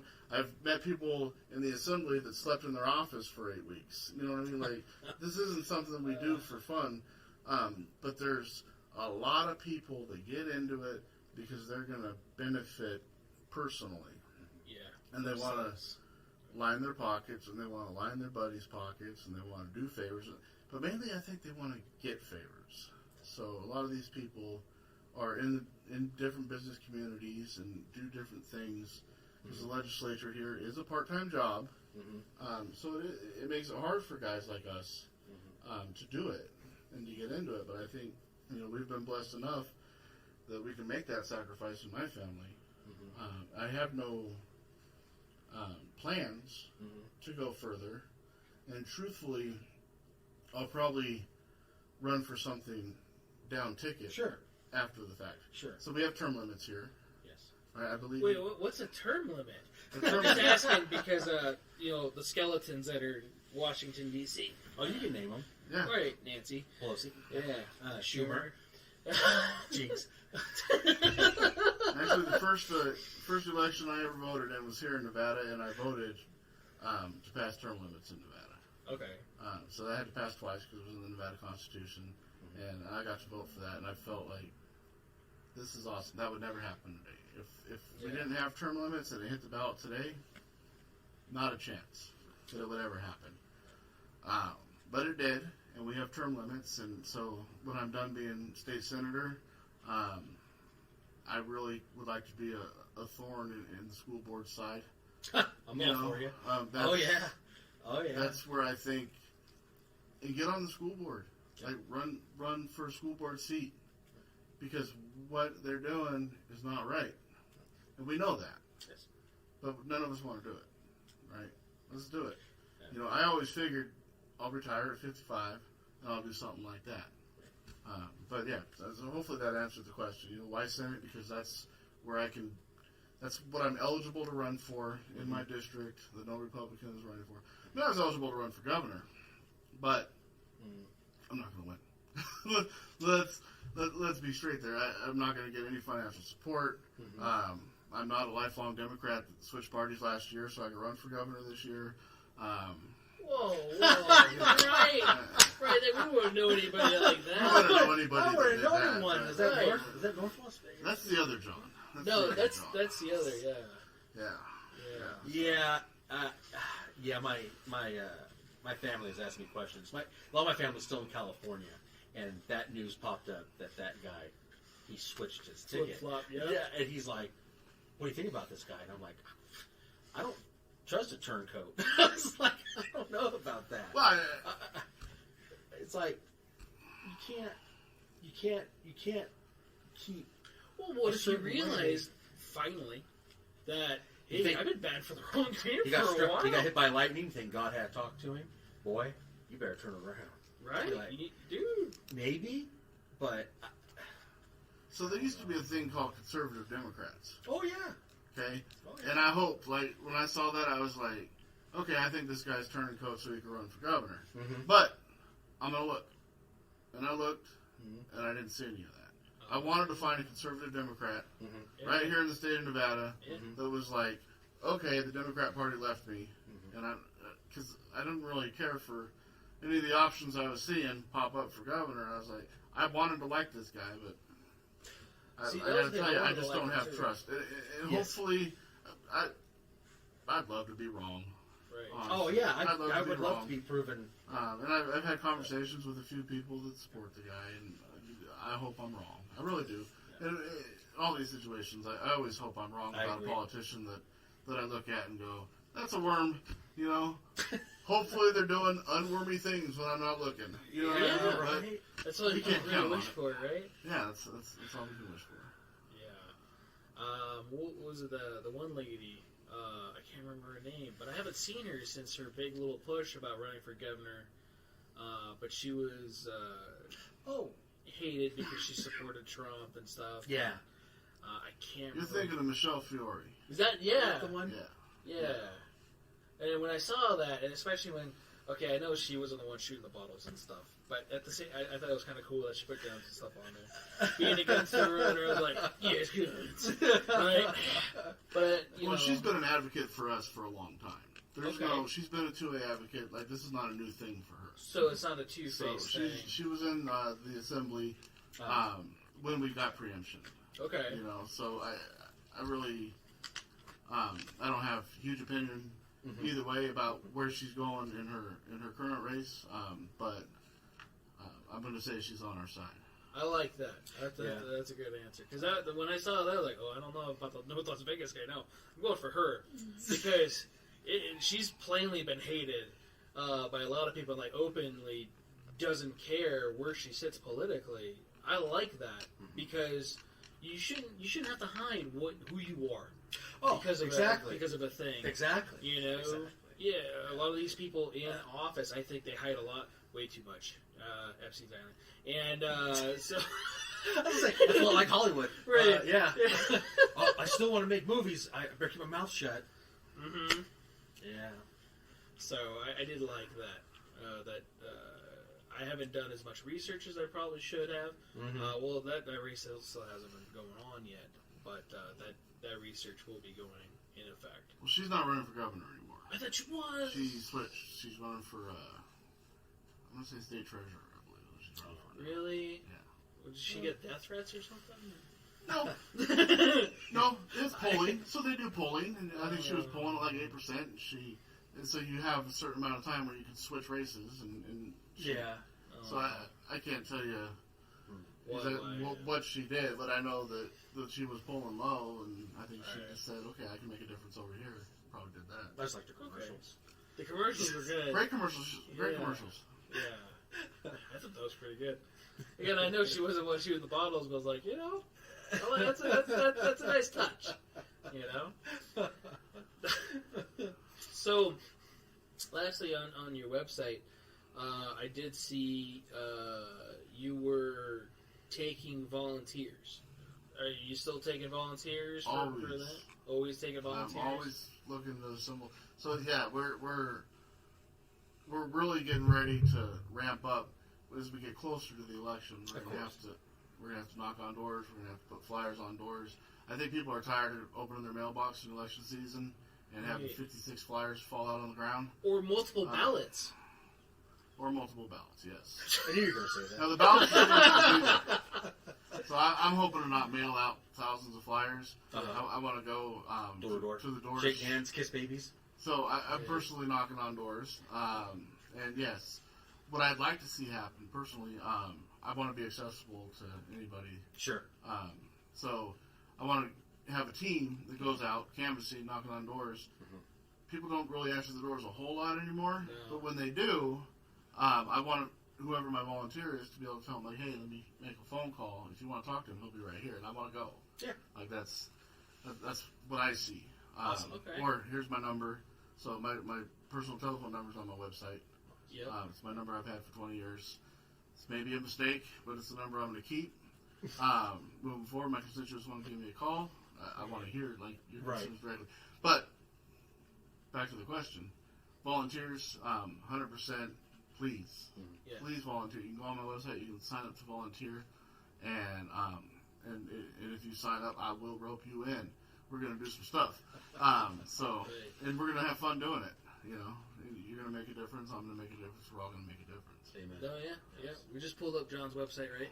So John's website's pretty easy. At John with an H, just in case, because there's those other Johns out there. There's a lot of Johns. I know a lot of Johns. Not the toilet kind either. So that's kind of weird. Like, hey, John's coming over. Which one? Oh crap. No, John. So, but yeah, John for Nevada. The number, okay, 4, and then Nevada. Those of you that can't spell Nevada, Anthony, who used to work here. It's Nevada. I'm not making this up. Like, okay, you can't spell Nevada. How long have you lived here? It's pronounced Nevada. Nevada. Get it right. Nevada. So JohnForNevada.com. His cell phone number is on there, and like everything you just said, and everything we've talked about is on there. To get a hold of John's on there, to volunteer for John, to help him out, either to do phone calls, to do the flyers. Yep. That's all on there. How you can help him if you choose to help him, if you want to help him. I mean, people like us, we need all the help we can get. Yeah. And, you know, God willing, you know, we'll be able to do that and be able to help you out more to make that happen. So I like that. So that is what his website looks like. You definitely can see his glorious beard. You will see go ahead, I'm sorry. No, you're good. Oh, you're good. Yeah. If you scroll a little more, you'll see a button that says donate. Oh, there's a donate button. Now, let me tell you. All right. That'll take you to a donation website where you can donate to the cause. Campaign signs cost money. Right. This website costs money. Everything. Yes. Everything costs money. Well, people get the stuff is free. Well. Yeah, right. There's that. Election. Free school. Free. So anything else, don't feel like you can't donate because you can only give $5. If you can only give $5, that buys half a yard sign, right? Yeah. 2 people get $5. That's a sign in somebody's yard. Right. Yeah. I mean, this is every little bit. This is grassroots. My goal going into this financially was avoid the lobbies, avoid the special interests. Like, don't even talk to them. All right. Sure. Getting further into this process, I understand why people eat crow and deal with the lobbies. Yeah. Because that's where you're going to get. That's where you're going to get money. I really thought. Yeah. So I have a thing personally that I've done for years. Is I donate to campaigns, usually down ballot, school board, stuff like that. Right. Not a lot, $50, $100. Add it up. A few people per campaign. I thought more people did that. Right. But they don't. And I'd encourage you to be one of those people. And not just me. Like, when you see a candidate that might be an unlikely shot, a lot of times they are school board. Like, I keep saying school board because that means something to me. And that's where we can make a difference, too. Throw $5 at them. Yeah. You know? Yeah. It's gonna put a yard sign in somebody's yard. That yard sign might get them 6 votes off their street. Off that street. Right. See the name there? Oh, who's this guy? Google. I'm always driving down the road going, I don't know. I'll have to look them up when I get in, or Be down the road like Cheyenne, where it's just those dirt lots. they're just everywhere. You're all like, oh, no, swipe. Never mind. You don't like what I like, so Right. yeah. Right. So that's great, especially with the website and stuff. Not to the gun store stuff, because I want to make sure we got all that stuff taken care of. When you go into a gun store, what do you expect as a customer?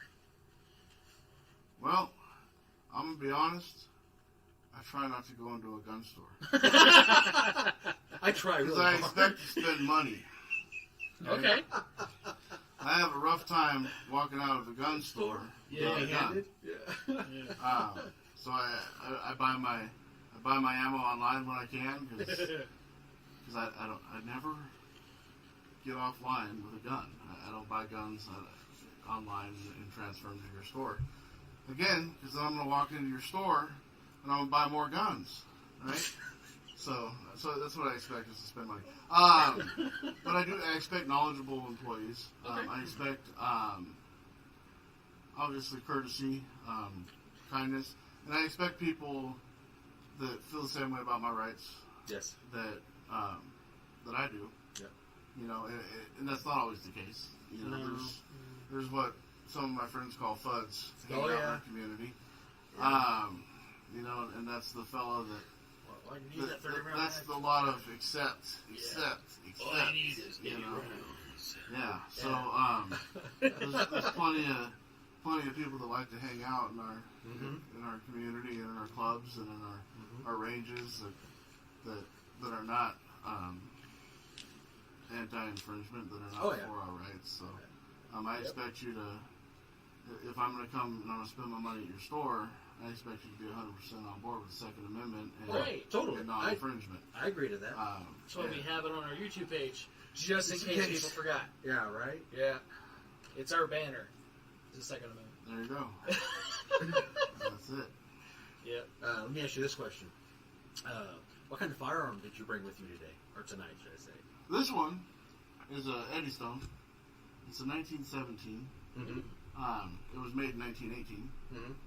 A World War I gun. I got into a buy-sell trade group on Facebook before it became a fascist book. And at the time, there were several gun groups. Oh, yes. We had the legal right to buy, sell, and trade guns. Right.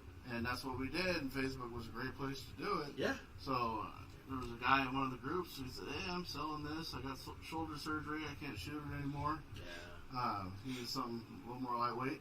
It's 30-06. Has a little kick. And so I bought it. And it was cheap.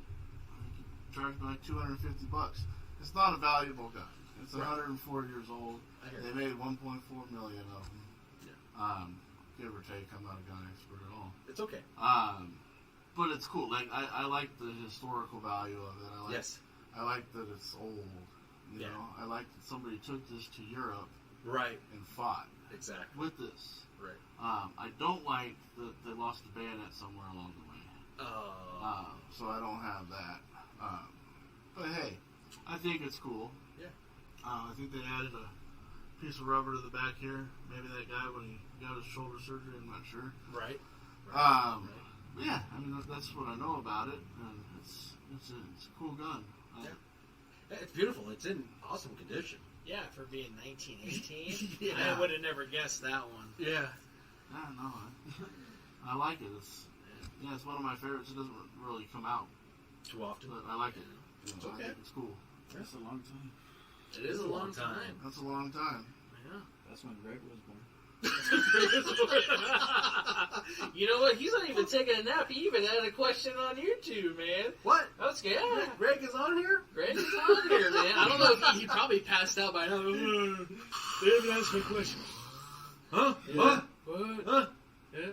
Welcome to Walmart. He's getting that Joe Biden moments. Yeah, he does. He's our oldest employee. We give him a lot of flack, but we love him to death. He's the oldest, longest, and the oldest mentally longest. Yeah. Physically, Physically, yeah. Yeah. I don't know about mentally. Yeah, I think he's skipped a couple years mentally. Not sure. Oh my gosh. Yeah, I'll ask you another question here. What is your favorite firearm brand? If you have one. It was a tough question for me, too. I can't say that I have a favorite brand. Come on, we all got a favorite. No, honestly, like one of my favorite little guns is my little Ruger Mark II. Okay, I love that little thing. Like, perfect. And it doesn't cost nothing to shoot. Like, it's a fun little gun. It's right. Clink, clink, clink, clink. Right. I have horrible to clean. Horrible to clean. I love it because it just makes me have patience. Oh. I'm kidding. I can If tell anyone you, ever said that, I've probably don't clean it as much as I should because of that purpose. And never once has it jammed. Never once has it given me any grief at all. Yeah. But yeah, I mean, so I think Ruger makes a great gun. I have a Ruger AR-15, or they don't call it an AR-15, they call it AR-556. AR-556, yes. That's a great gun. Yes. It's a great gun. It's never given me any grief. I also have the Smith & Wesson little version of the same thing. Mm-hmm. Okay. MP-15. The MP-15, yeah. They needed to get an AR-14 when they were available. Yeah. So, if those aren't illegal. Yeah, I'd say, I mean, so I'm probably two in my collection that are Rugers that I love. Mm-hmm. So maybe Ruger, but I can't really No, you're good. commit strong to that. No, nothing wrong with it. Everybody either has like a, this is my go-to. A lot of people like the fancy Glock or different things. Ruger's been around for a long time. Great gun, great warranty. If you did not know, they have a great warranty. Yeah. Usually it's, no problem. How old is the gun? Just send it in. We'll take care of it. Yeah. It's from the 80s. Well, we have to do some stuff to it. Is that okay? Yeah. I don't know. Let me ask the customer. Yeah. And it's usually like an added safety thing that they didn't think about, 40 years ago, 30 years ago, whatever it is. And usually customers are like, you know what, that's okay. They're going to take care of it? Yeah. Sometimes you have to pay for shipping. Yeah. Okay. But, that's not bad. No. I mean, still, for the couple $100 or whatever it is to repair it, free. Yeah. I've had the gun for 30 years. Yeah, no problem. Thanks for buying our gun. That's new information for me. And customer service like that, you don't find. Ruger is amazing. Yeah, amazing. Ruger's always been really good. Amazing. Glock, if you see this, work on it. Glocks, they don't really break.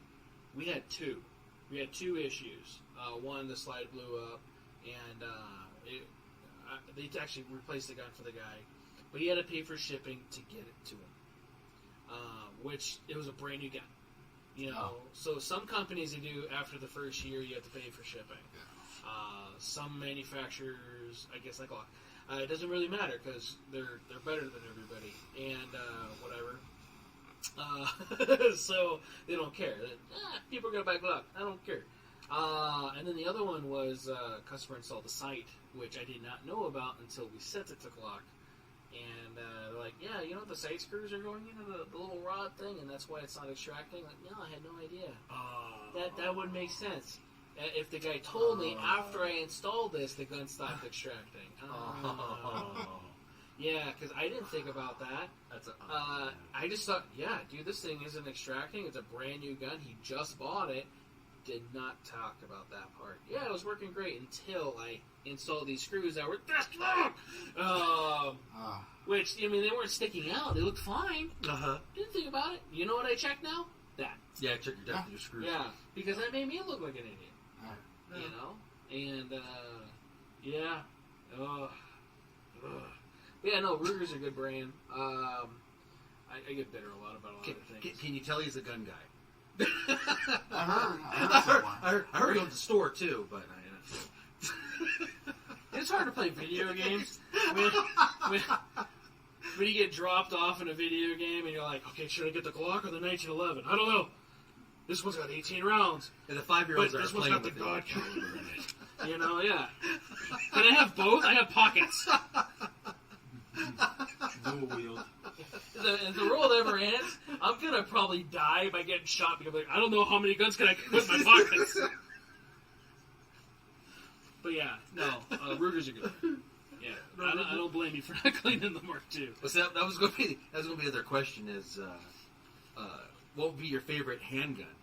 Which would probably be your Ruger, I would imagine. Yeah, just or not. You can answer.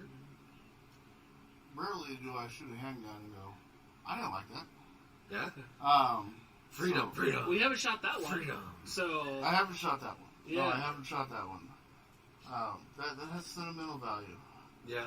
More than shooting value to me. Oh, there you go. What is the sentimental value, you may ask? Yes. All Yeah. right. This one Hey, right we can here, answer the questions here. I've jumped the gun, right? No, Yeah, you're yeah, fine. yeah, No, you're yeah. Did I good. jump the gun in the gun shop? Just No, jump so- the gun. Yes. That's this one right here. Woo. And why is it sentimental to me? Not because it's a Springfield 1911A. Oh, come on now. That shoots cheaper ammo than the 1911. A lot of why I bought it. Uh-huh. The last gun that I legally purchased from a private party. Before the Democrats took that right away from us. Yes. Right. So, to celebrate, it's going to be the first gun I sell to a private party when we reverse that law. Oh. I like it. Keep that in mind. It'll be for sale the day that law gets reversed. How much? You're too young. That's going to depend on market conditions. But he just turned 21. Busting his chops. Oh.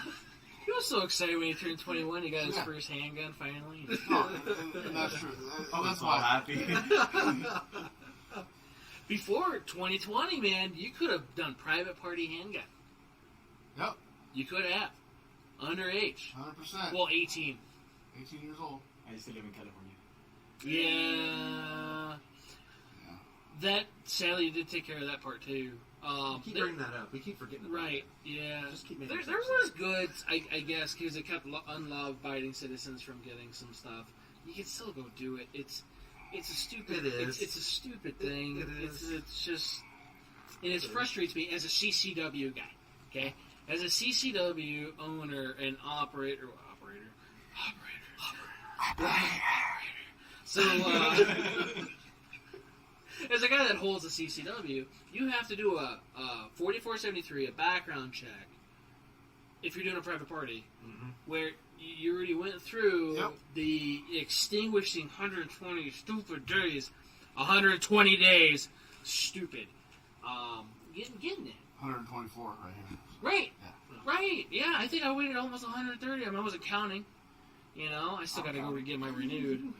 Yeah, Yeah. 27 days. Yeah, 27 days? Yeah. Dude, you got to You get got a 100 calendar. left. Yeah, you got 100 left? Well, it's going a little quicker now that Joey's running for governor, but Oh, is he? Is it? that's what I hear. We're at 70 or 80 now. Oh, got to get that vote. Got to Oh, get word. that vote. Yeah, that's what I hear. Right. Well, I'd ask you, what would be your favorite rifle? My favorite rifle is probably my Ruger 5.56. 5.56? Yeah, I mean, There you go. that one's fun. I like that one. What, are you a revolver guy by any chance, too? I like revolvers. Mhm. I have one. It's like I told the gentleman that's here earlier. I was like, "You don't like revolvers?" He's like, "No." I was like, "It was the automatic of the West, man." I was like, "It's what won everything, right? Was it revolver?" Right. Yeah, I mean, Well, that's the repeater. Well, I was just thinking like automatic. I like a It was- 357 revolver. There you go. Okay. Um, It's a good cartridge. yeah. Great cartridge. It works either way for men or beast. 357. I just. My With mom, an carried, operator. my mom carried one in her purse Okay. when I was a kid. Nice. And when we would go to the range, I'd shoot it. Yeah. I didn't know till later that she, if they ever found it, she would have gone to jail because we lived in California. Oh. But she's Little things. statute of limitations Yeah, is right. passed, and she's Yeah. passed, so we're good. We're good saying that. Oh, now. yeah. Right. But yeah. Right. Yeah, don't try anything, Newsom. Oh, you telling me? Wow. Here's another question for you though. How long have you been into firearms? Like, when did the gun grab you? So, I'm a guy. It was the M16. I'm going to tell you. Call of Duty one. Yeah. So, I mean, that moment, I was guessing. I went from thinking, like, guns or something. Taboo? Yes. Not a taboo, but not really accessible to me. Okay. Because I grew up in California. It's like, so no, you're not going to have a gun. You're not going to buy a gun. And if you do, it's really not going to be a cool gun. Right? I did go shooting with a few people in California growing up. Like, a friend of the family had a Mini 14. That thing was cool. Yeah. Like, that thing was an awesome little gun. It was like a pre-ban. Yeah. And then I believe those were included in the 1994 ban. I don't. But I'm not 100% sure on that. Oh, that's one of the rifles. Okay, believe to it or not. be honest, in California, at one time there was a lever action rifle that was on the ban list. My grandfather told me about this. He goes, "Yeah, how stupid." Not shocking. Because they're not paying attention to the gun. They just hear about it. They're like, "Oh, ban it." They're like, "It's a lever action rifle." Yeah. It's been removed since then, but it was in the past. Okay. Yeah, that was. I don't remember what it was. I just remember that during the 90s when Clinton was in office, I was old enough to understand, crap. So that was like, you gotta be kidding me. So yeah, I mean, I became a gun guy at that point. I didn't buy guns right away. Yeah. So I got to shoot guns. I got to go out with some people and slowly evolved. And really, I didn't have the money to buy guns back then. Yeah. Right? So that has a lot to do with it. So all of a sudden, I had the right to keep and bear arms with wire. But I didn't have the money. No. So I'm going to say, I had the ability, but not the once capability. I had the money, I'm going to say I was like Yes. maybe 24 before I had enough money to buy a gun and some ammo to put in it. And I bought a shotgun. That was the first gun I bought. All right. And it escalated from there.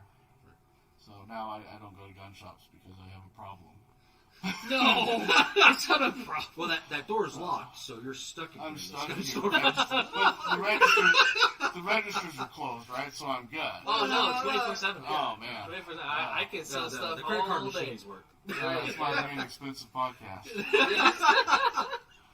Oh my goodness! Do you see how this is rigged this week? Oh, you said Jennifer's watching. Oh yeah. Well, she was. I don't know. She might not be. Well, I might have something. 13 viewers. Right. we do layaway. We do layaway. It's a magical thing. Well, so yeah, I have a problem too. That's why I bought my own store. That's I great, knew though, you mentioned right? eventually. It is. You have unlimited inventory, right? Yeah, it's just hard not to take You might everything end up home. selling some used guns that you didn't intend to be used guns, right? It's like having a puppy farm. You're all coming home with me. Yeah. I gotta sell you somehow. Do it. I have a problem. They need to have it like an AA meeting for cuts. Maybe it's a 2A. A 2A? A 2A meeting.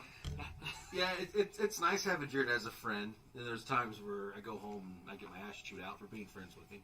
Yeah. What'd you bring home now? Nothing. I've had this before. The other one's I throw it upstairs before she sees it. What was that? It was just a box. It was a gun box. What do you have done with it? I had Jared do some work on it for me. Oh, okay. Bro. It's getting tight. She's getting smart, man. She's picking up on things. Thank God she doesn't watch these.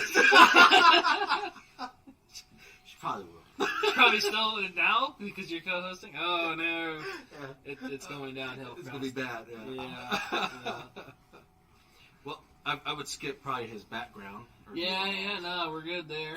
That's a good one. Do you prefer or do you perform dry fire practices when you're at home? No, not really. Yeah, see, neither. Well, I did. It was. Do you draw? Do you practice drawing? That was my question. I was like, yeah. When I take it out and I go home for the night, either that. I have. Mm-hmm. I can't tell you it's something I've kept up on. Yeah. Okay. Like drawing. So as far as like dry fire practices, no, I haven't really. I bought one of the little laser. Yeah. Laser rounds one time. And I Drive was the like, dog's I'm crazy. gonna do this, and Stop then standing in front of me. didn't really do it. So I've worked on the draw, Mm-hmm. but other than that, and like I said, it's probably something I should should do. Yeah. Yeah. I A lot more of. Oh yeah. We're all. We're all guilty of that. 28. Go to 28. All right. Do you have any suggestions for newer gun owners or new gun owners? Get some friends that are experienced Yeah. Right. and go to the range. Exactly. You know, that's Yeah. buy a lot of ammo. Yeah. Yes. Buy a lot of ammo. Yes. Oh, If you can find it, get it. And when I the agree. prices go back to normal, Mm-hmm. and you go, okay, that's probably not going to happen again. You're wrong. It Buy was. some ammo. It's going Yeah. to happen again. Yeah. Speaking of, I made that mistake. I have a little shameless plug. We're getting ammo tomorrow. It's overdue by like 5 weeks, Spencer. Miss you. Thank you. He's supposed to be here about 9 o'clock tomorrow. So, HSL's dropping us ammo tomorrow. All right. And hopefully it's a lot of it, because I only requested it, like I said, 5 weeks ago. Feels like forever. So we're going to have 223. We're going to have 9mm, 45, 40, 380, 38. That's it. It's going to be a lot of 9mm, a lot of 223. We haven't had it in forever because it's Spencer. No, he's probably busy and doing a bunch of stuff. I can't really put the blame on him, but I want to. Right? He doesn't watch this anyway. I'm sending this to him. He's like, like just that watch the last 10 minutes. I talk about you in there.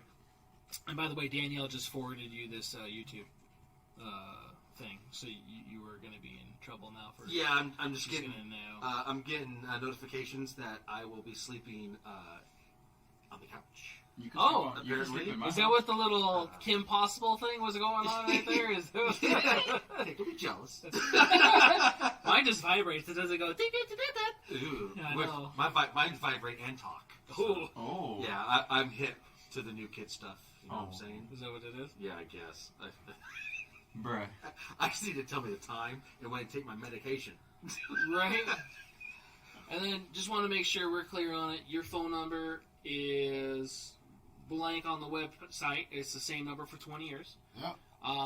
It's the website's johnfornevada.com.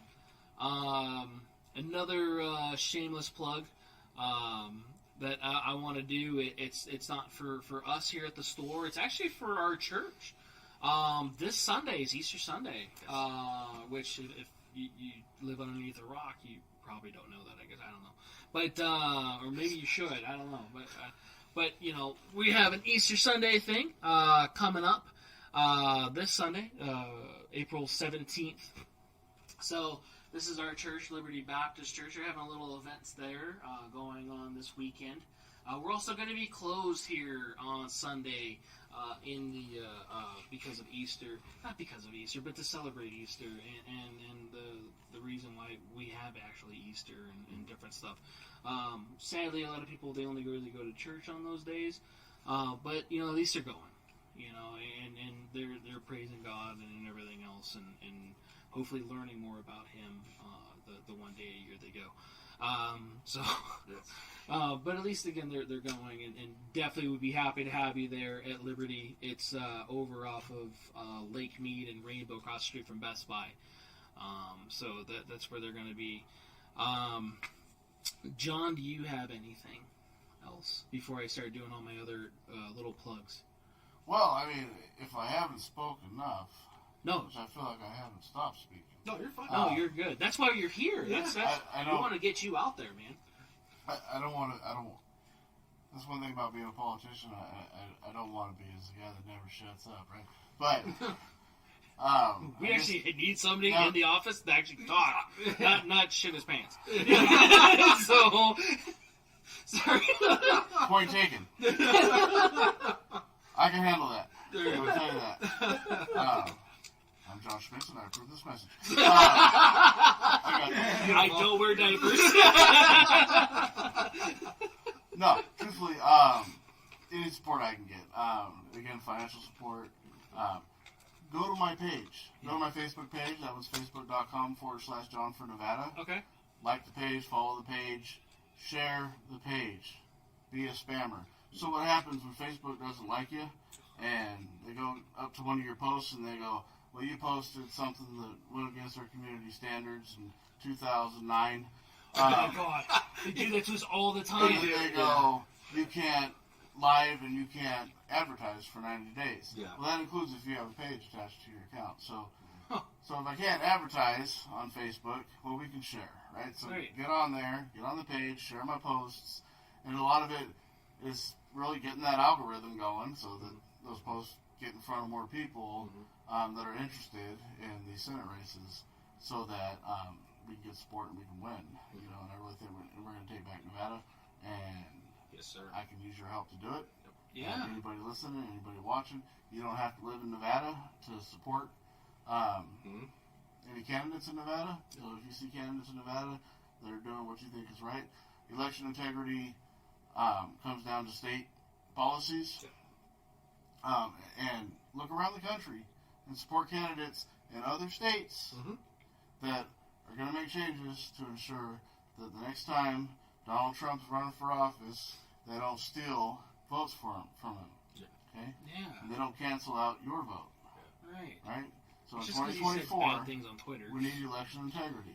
I go That's for it. some mean tweets right about Okay. now. Gee, I could yes. really use being Orange Man right now. Let me tell you. Yeah. Like, We all I'll could. tell you, it would be tremendous. Right? It would be. My trip to California would have been cheaper. Ain't that the Would truth? have been much cheaper, let me tell you. I can't tell you what gas price 2.5 times up at least. Oh, Oh, man. man. So, but no, that's it, man. I just appreciate your support. I really appreciate you guys having me. It's been a good time. You know, I think No, yeah. it's a good time. Definitely, love having you on. I've been talking to you about this for the last few weeks, coming on here,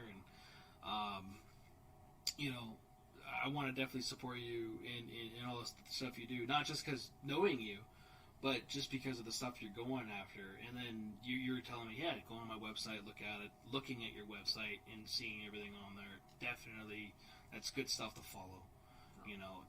Love all that. I did not know about the Facebook thing though. So I'm going to put the website, your website link down below in the description of this, along with the Facebook. Going to share the Facebook on our page, which you just asked to become a member of our Control Paired Munitions page, which definitely feel free to share all your stuff on there as well. Definitely, which you'll be able to share better information than I could, because you'll be up to date more than I will. I try to allow you to be on there, and let's just say phone signal's been fun the last couple of days. When you have 5 bars and you're like, no, you don't have signal. Good times. Why? Why do I have 5 bars? How does that work? I'm not a cell phone person, but it's like, I'm pretty sure that means I have signal. I hate phones. I really do. Sadly, this is my lifeline. Yeah. It does everything for me. It does, yeah. It does. Yeah, it's like your detached hard drive. It's right. Which, if I do die, burn this for me. So that's like all the bad guys. Make sure you melt this hard drive for me. Is that what's on here? No, there should be nothing on it that I know of. So I don't know. Right, dude. Google does some weird stuff. It searches for stuff that I didn't. Like, why did I just type that? I wanted to type "I love you" and it typed Hiroshima happened in 19. Really? That's kind of weird. Kuveffi. Yeah. Oh my goodness. So, other than that, guys, you'll find us here next week also, live here on YouTube. If you are listening to us on podcast, any of our podcast mediums, we're here live on YouTube, 7 o'clock Pacific Standard Time. But yeah, 7-ish. We're like a minute or two late tonight. We weren't too bad. We rigged up a different setup. So again, I hope you guys like the setup. Please comment, do something to let us know if you do like this. Also subscribe to our YouTube. Keep this thing going. It looks like we're growing a little bit, which is good. I definitely appreciate all the subscriptions and all the comments. We've been trying to make it better for you guys. We actually just bought some foam stuff.